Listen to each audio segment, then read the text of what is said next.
আসসালামু আলাইকুম রহমতুল্লাহি বারাকাতু। ওয়ালাইকুম আমরা আসসালাম দেখতে পাই রহমতুল্লাহি। যে যে সকল দেশের রাজনীতিতে ধর্মতান্ত্রিক বিষয়টি রয়েছে, সে সকল দেশে মেজরিটি ধর্মের বাদে যারা থাকে তারা খুবই অপ্রেসড হয়, অর্থাৎ নিপীড়িত হয়ে থাকে।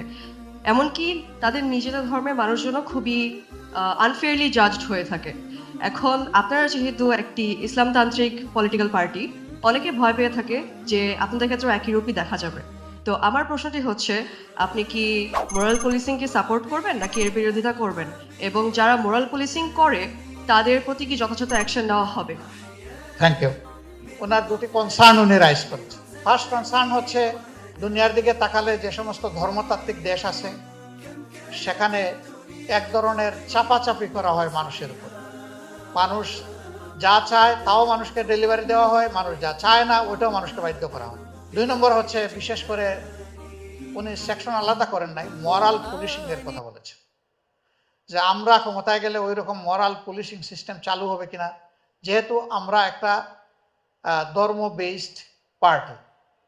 ট্রু, আই এগ্রি, কিন্তু ওই দুইটা এগ্রি করি না, ওই দুইটার সাথে আমাদের কমপ্লিট ডিসএগ্রিমেন্ট। ভারত আমাদের প্রতিবেশী দেশ, ওই দেশের কনস্টিটিউশনে বলা হয়েছে যে দেশ হলো তাদের secular. Secular means every religion will preserve the rights to enjoy their all religious freedom, but in fact এটা নেই সেখানে। বরঞ্চ এই কয়েকদিন আগেও দেখেছেন খ্রিস্টান সম্প্রদায়ের লোকদেরকে মব করে হত্যা করা হয়েছে, বাংলাদেশ তার প্রতিবাদ করেছে।